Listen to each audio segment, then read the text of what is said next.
reflexão com vocês, e eu quero usar como base Marcos, capítulo 1, verso de número 45. Marcos 1, 45.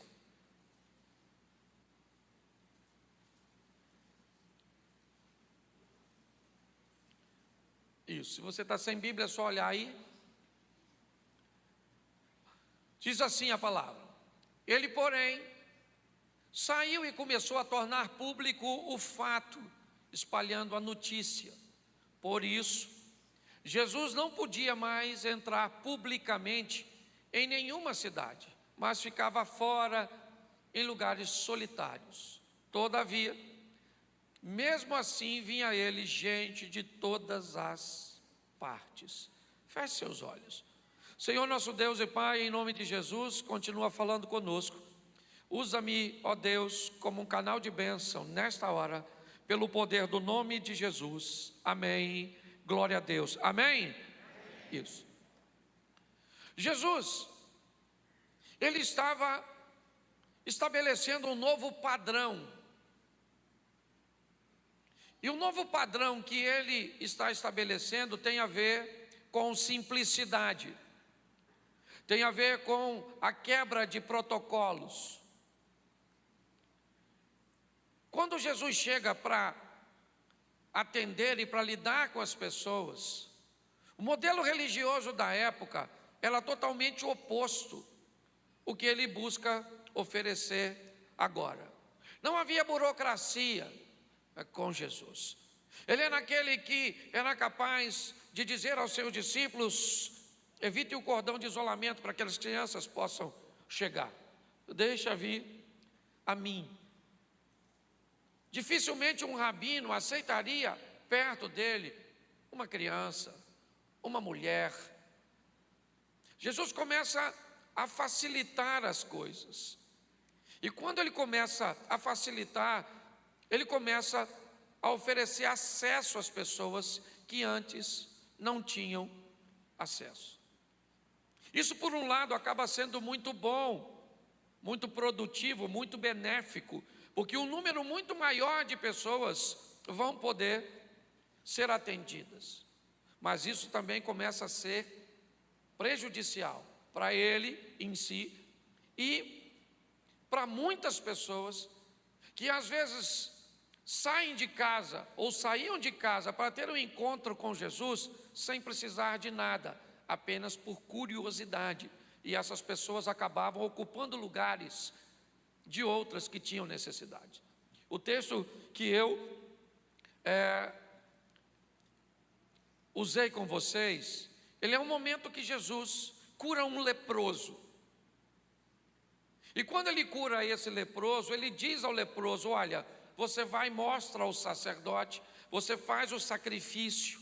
O que Jesus está dizendo é: cumpra a burocracia, que vai ser desfeita depois que o véu for rasgado. Mas ele dá uma instrução: vá, mas não conte para as pessoas o que eu fiz. Não diga para elas que eu te curei. Evite falar disso. Mas o texto diz que ele, porém, sai, ele diz para todo mundo. Para ele está feliz, é verdade, que ele foi curado.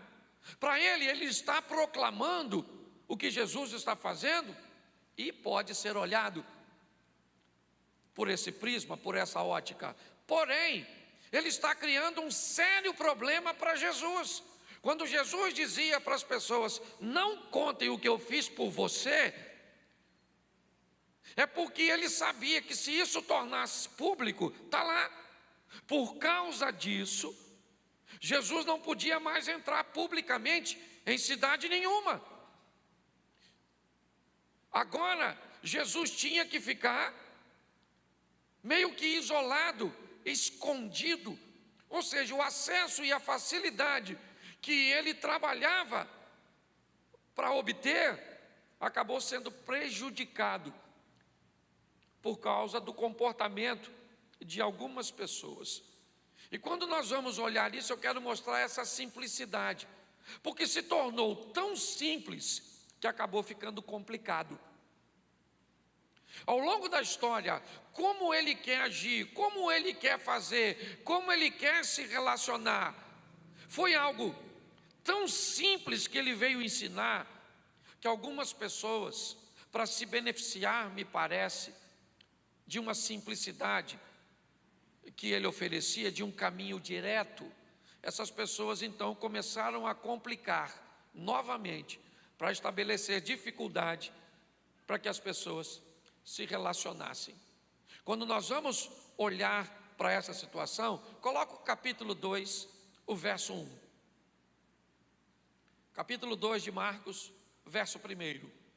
Poucos dias depois do fato ter acontecido, tendo Jesus entrado novamente em Cafarnaum, o povo ouviu falar que ele estava em casa.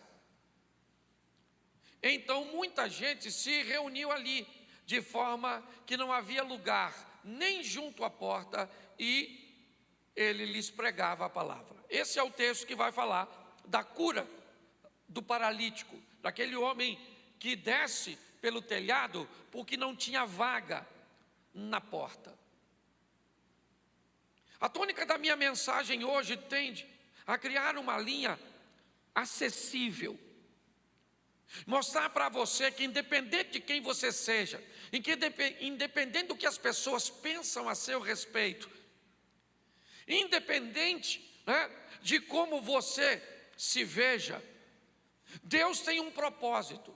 Qual é o propósito? Facilitar a sua proximidade para com Ele. E para isso, Ele enviou o Jesus. Nós vamos ver que acabou se tornando muito difícil por causa de uma questão, mas antes eu preciso te mostrar como as coisas ficam fáceis com Jesus.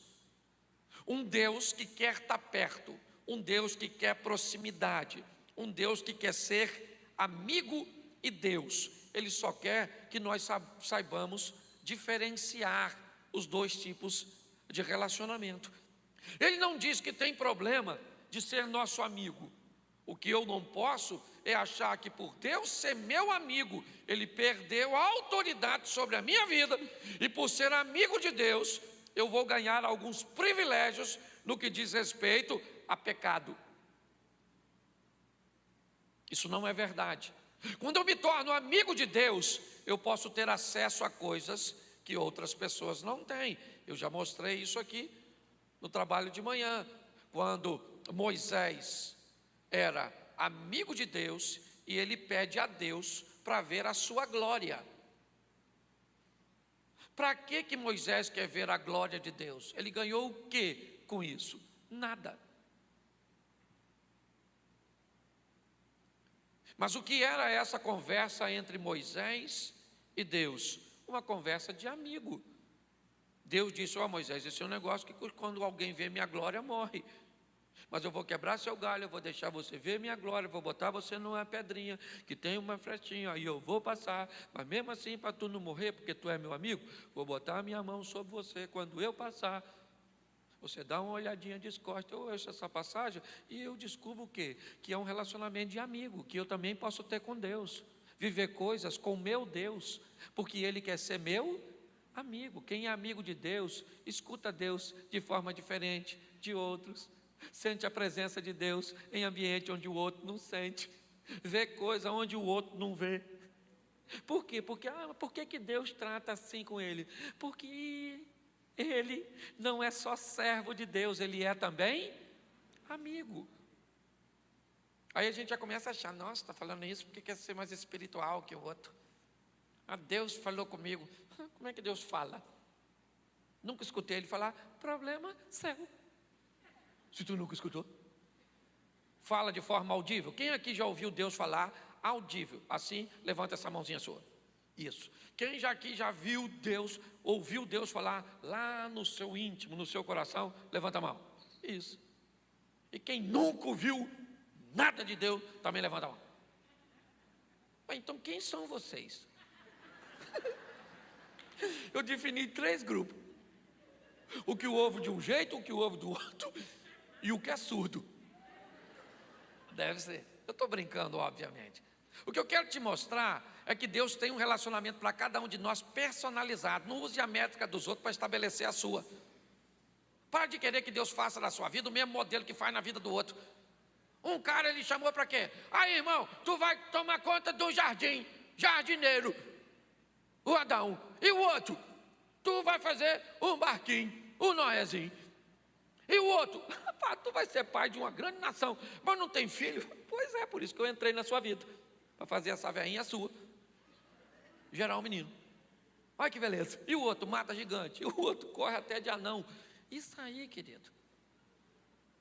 Ontem eu vi o Subirá pregando, achei o maior barato. Ele estava falando de choro e lágrimas. E aí ele disse que o cara falou para ele que ainda bem que as Sagradas Escrituras diz: quem não chora não mama. Rapaz, eu fiquei impressionado como gente gosta de... Deixa eu falar uma coisa com vocês. É muito importante nós entendermos esse relacionamento personalizado. E eu gosto quando Jesus busca facilitar as coisas. Preste atenção. Ele facilita a vida de uma mulher que tem um fluxo sanguíneo e ela toca nele. Sim ou não? Sim ou não? Um judeu, quando viu o leproso, dizia o quê? Você sabe? O que ele gritava? Impuro, impuro, impuro. E saía de perto. O texto que nós lemos, de Marcos 1, antes do 45, um leproso vem até Jesus. E Jesus toca no leproso. Você consegue entender? Enquanto o outro saía correndo, gritando, ninguém se aproxime dele. Jesus se aproxima dele, toca no cara da lepra e não pega a lepra do cara. O cara é que fica purificado porque Jesus tocou nele. O que Jesus está mostrando é o que? Tem gente que toca em mim. E tem aqueles que vão achar que não pode tocar em mim. Aqueles que acham que não podem tocar em mim, eu toco neles. Ele entra na casa de um rico, em Lucas 19, o Zaqueu. Mas ele para atender um pobre à beira do caminho, da mesma a Jericó. O propósito dele é facilitar a vida das pessoas. Nós vemos, por exemplo, ele expulsar demônios em Marcos 5. Ele curou um cego em Lucas. Ele ressuscitou pessoas como a filha de Jairo e o filho da viúva. Ele repreendia as tempestades. Note que o que Jesus começa a fazer, inevitavelmente, vai criar um grande problema. Vai chamar a atenção das multidões. Ele pode fazer? Pode. Mas sua popularidade não mudou quem ele era, nem sua essência. Mas a sua popularidade tornou muito difícil o acesso a ele. Por quê? Porque inevitavelmente a sua popularidade trouxe para Jesus todos os tipos de pessoas. Isso pode parecer positivo? Sim. Mas nós vamos ver que a multidão muitas vezes acaba atrapalhando e nós vamos precisar vencer a multidão para alcançar os nossos propósitos. Basicamente, em todos os exemplos que eu te dei aqui, Marcos capítulo 5, Jesus está indo para a casa de Jairo. O que tem em torno dele? Uma grande, e a mulher do fluxo de sangue tem que vencer a multidão para alcançar Jesus. Olha bem, continuou fácil, ele pode fazer, mas o que eu tenho que fazer? Superar o obstáculo para chegar nele. Ele continua fazendo, ele é o mesmo, ele não muda. A multidão simplesmente é que mudou, e nós vamos ver isso um pouquinho mais à frente. Mas para nós termos êxito, é muito importante nós entendermos que vamos ter que superar as multidões, superar os obstáculos, aquilo que estabelece o distanciamento. Nós vamos ver em Jericó, o Zaqueu queria ver Jesus, mas o que tem lá? Uma multidão. Ele então sobe numa árvore. Em Jericó, o que acontece? Bartimeu quer ter um encontro com Jesus, e o que tem? Uma multidão. Quando Jesus está descendo para libertar aquele menino lunático, aquele menino que tinha um demônio. O que tem ao redor dos discípulos aguardando ele? Uma multidão. Quando nós vemos o texto, Jesus estava em casa em Cafarnaum, na casa da sogra de Pedro, e o que tem lá? Uma multidão. Inevitavelmente nós vamos ter que nos deparar com esse grande obstáculo, a multidão. Aquilo que veio facilitar, que era o acesso fácil, começa a ficar difícil, porque agora fica difícil se aproximar dele. É sempre uma multidão, ele está sempre blindado, não dá para chegar lá. E o texto começa a mostrar que as pessoas que querem, elas dão um jeito, e aquelas que não querem, elas dão desculpa. Quem quer dá um jeito, meu irmão. Quem quer dar um jeito de estudar, de aprender, de melhorar, de fazer, quem quer dá um jeito. Mas a desculpa é mais fácil do que o jeito. Quando nós vamos olhar para a vida das pessoas, inevitavelmente, hoje eu não sei qual é a sua multidão. Eu sei que ela existe, ela só migrou. Hoje não tem pessoas ao seu redor. Não tem. Mas muitas pessoas usam o celular durante o culto com coisas que não tem nada a ver com o culto. Eu sei que hoje aqui está a sua Bíblia, aqui está a sua agenda, aqui tem tantas coisas, né? Aqui está o seu bloco de notas para você até mesmo anotar o ponto das mensagens, sim ou não. Mas isso faz parte de uma multidão que tenta. Fala sério aqui, quantas pessoas durante um culto já usaram o seu smartphone para consultar a sua rede social? Levante a mão, por gentileza. Até que o número é pequeno. Eu esperava mais. Eu já me peguei. Ué, pastor, você não devia. Eu já me peguei fazendo isso. Eu não sei qual é a multidão que tenta te bloquear, mas você pode ter certeza que vai acontecer. Às vezes você entra num culto como esse e uma multidão de problemas que parece que ficaram lá fora, não ficaram. Ela vem aqui e aquilo está na sua cabeça, girando. Você está ouvindo louvor e estão pregando e aquilo está ao seu redor. Você vai para o seu quarto orar. Pensa, fecha a porta e tenta ficar sozinho. Tenta. Se você não disciplinar a sua mente, você começa a orar, no meio da oração você não lembra o que estava falando. Você já está pensando, amanhã eu vou acordar cedo, hein, gente? Oh, meu Deus, mas eu estava no Senhor. Oh, Jesus, vamos começar de novo, vamos tentar de novo, Senhor, vamos tentar de novo, porque eu... Senhor, meu Deus e Pai, em nome de Jesus, tem que pagar uma conta amanhã, hein, gente? Caramba, será que vai estar cheio o banco? Meu Deus do céu. Isso acontece com você? Sim ou não? É a multidão. É a multidão. É fácil entrar na presença de Deus, sim ou não? Claro que é, rapaz. Estou falando. Como é que você entra na presença de Deus? 1 milhão. Traz no altar. Aliás, vou cantar um hino para vocês. Tudo entregarei. Traz para cá.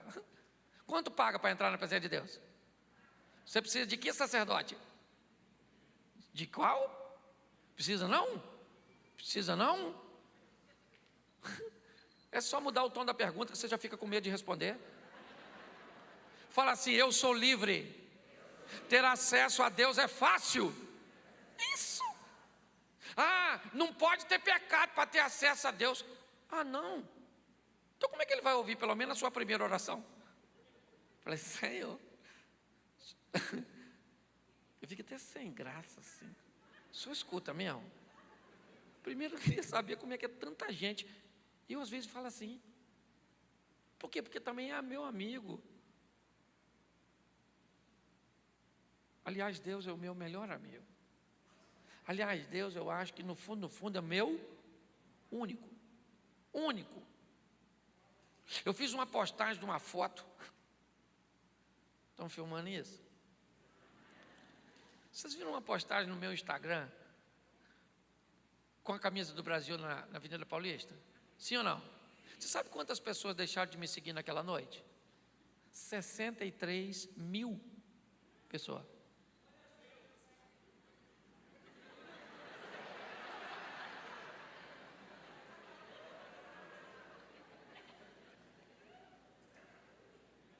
Você sabe por quê? Porque elas nunca me seguiram. As pessoas não te seguem, elas se seguem em você. No fundo, querido, a maioria das pessoas vão embora. E muitas ficam e só pode ver a gente morrer. Mesmo que sejam muito fiéis. Nós temos que entender que o único amigo que temos de verdade, nossa pastor, agora só acabou com a amizade. Não, continua com os seus amiguinhos. Eles são maneiros. Mas quer ver? Ali nessa rua aqui, na mesma rua aqui, nós estamos na rua do cemitério. Vida e morte, na mesma rua. É a igreja trazendo vida, o cemitério levando a morte. Isso. Por melhor que o cara seja. Olha, eu amo minha mulher de paixão. E eu acredito que ela também me ama. Mas se eu morrer, você vai comigo até onde? Até quem morrer lá. E se estiver chovendo, está arriscado você nem subir, para não sujar o pé. E depois? Volta para casa. Chateada, sim ou não? Sim. Meu marido morreu. Aliás, é uma das orações que eu mais faço todos os dias. Senhor, não deixe essa mulher ficar viúva. Eu oro por ela todos os dias. Mas dali para frente só tem um que vai, sabe quem é? Pode ser sua mãe, seu pai, seu melhor amigo, sua paixão. Ninguém não vai, gente. Volta chorando para casa. E dali para frente, sabe quem vai? Ele, o nosso amigo de verdade. Aquele que trabalhou a vida inteira e trabalha até hoje para facilitar. Mas está ficando tão difícil, é tanta coisa, nós estamos tão preocupados, tem que ter tanta coisa. Nós precisamos de emprego, nós precisamos de carro, nós precisamos de televisão nova, nós precisamos de tanta coisa que nem vamos levar. Gente, dessa vida, você só leva uma roupa do corpo, que nem é você que escolhe. Sua mulher ainda vai te vestir com aquela roupa que ela mais gostava. Vai, meu filho, vai com Deus. Louvado seja Deus. Deixou o posto vago. A vida é assim. A minha pergunta hoje é muito simples. Jesus é alguém que veio para simplificar o relacionamento, dar acesso a todo mundo. Talvez hoje o diabo está tentando convencer você que você é pior que alguém, que para você não teve jeito, que para você foi isso, foi aquilo. Isso é conversa fiada. É fácil para todo mundo. É fácil. O acesso é fácil. Por quê? Porque ele estabeleceu facilidade. O grande desafio é em que tipo de multidão você está envolvido. Que tipo de encrenca você conseguiu trazer para perto de você, e hoje você está envolvido em relacionamentos incorretos, em pensamentos, em estruturas que começam a preocupar a sua mente, estabelecendo esse ambiente de multidão, onde Jesus está presente, mas você não consegue vencer.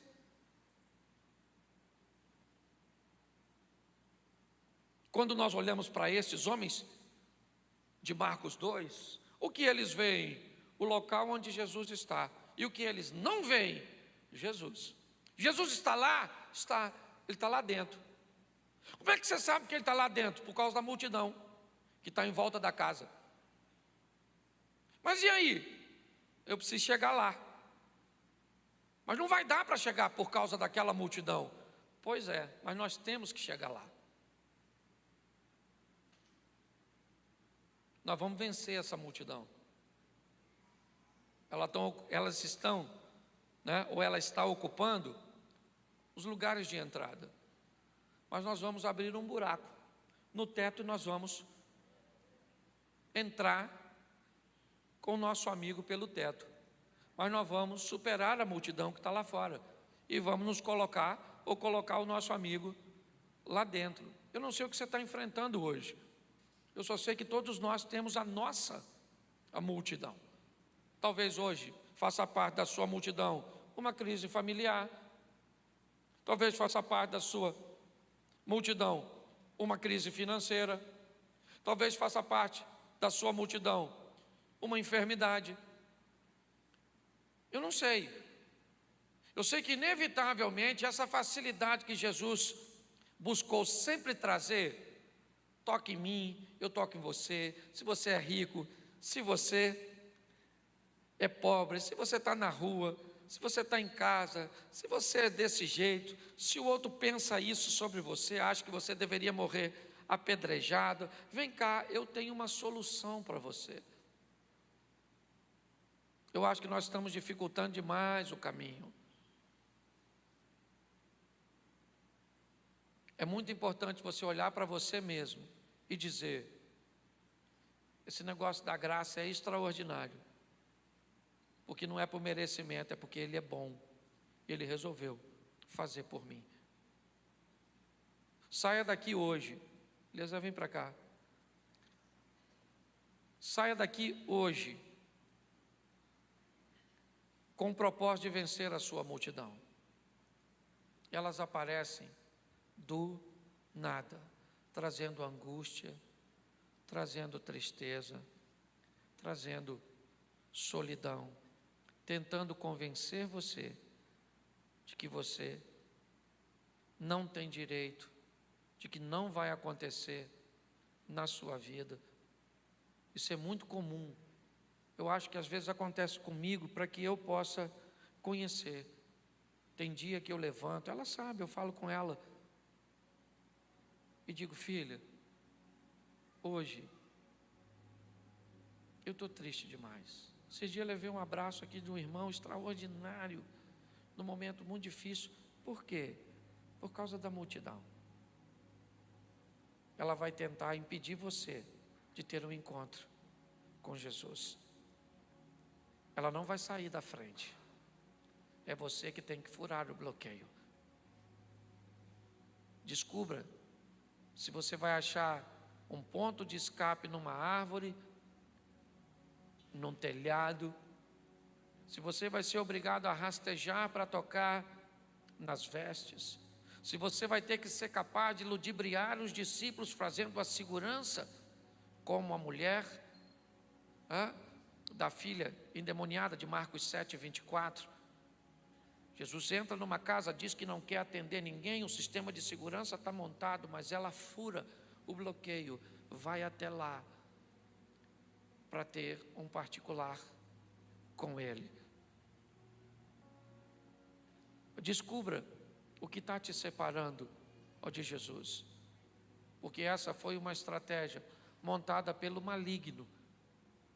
Hoje não tem gente para separar ele de Jesus, então tem as preocupações, tem as tecnologias, eu vou criar outras demandas. É importante nós entendermos isso. E talvez, enquanto eu estou falando isso, provavelmente agora, sua mente deve estar novamente, certo? Criando uma boa desculpa para te oferecer. Pastor, eu fumo. Pastor, eu ainda bebo. Eu ainda tenho umas coisas para acertar. Eu ainda estou fazendo isso. É uma boa desculpa. Aliás, se não vier do diabo, é sempre, ou não seria sempre uma boa desculpa. Vai haver muitas razões para que você se justifique bem. Essa é a grande verdade. Porque o propósito da desculpa é justificar a dificuldade. É difícil demais ser crente. Crente não pode nada. Como é que eu vou ser crente? Eu tenho que parar de fazer isso, eu tenho que parar de fazer aquilo, eu tenho que começar a fazer isso. Olha, eu já ganho pouco, eu tenho que ser fiel financeiramente. Mas a única coisa que eu gosto é de uma cervejinha. Então eu começo a procurar a minha multidão. E aí eu vou criando meio que uma trincheira com ela. E eu vou posicionando ela aqui. E eu vou só posicionando. E agora, isso aqui significa que eu não posso chegar até Jesus. A hora que esses bloqueios saírem daqui, sabe quando? Nunca. Se o problema fosse embora sozinho, Jonas tinha pulado do barco. O problema era ele. Era por causa dele que o navio vai afundar. Mas ele não disse para o capitão do navio: o problema sou eu e eu vou pular. Ele não disse isso. Ele disse: o problema sou eu, me joga para fora. É você que me tira da sua vida, não sou eu que vou embora. É você que decide que não quer mais isso para você. Pastor, mas como é que eu vou fazer isso? Com Deus. Ele está do seu lado. É um Deus de perto. É um Deus presente. Tem vara e cajado para te consolar. Ele tem anjo para te defender. Ele tem Espírito Santo para te fortalecer. É assim que funciona. Está na hora de nós tomarmos as decisões que nos cabem. Eu vou estar falando sobre isso aqui no domingo. Uma das bases das adversidades do ser humano em Gênesis, a culpa. Como eu lido com ela? A falta de habilidade que as pessoas têm para lidar com a culpa. Porque a Bíblia diz que Deus não tem o culpado por inocente. Para Deus, se é culpado, é culpado. Mas eu vou mostrar para você o que você pode fazer com a culpa que você tem. Porque tem muita gente que é culpado sim. E quando o diabo diz, você é culpado, ele não está mentindo, apesar de ser o pai da mentira. Ele está dizendo para você, você é culpado pelo que está vivendo sim. Mas Deus tem algumas instruções para dar aos culpados, para que eles descubram como se tornarem livres dessa cobrança.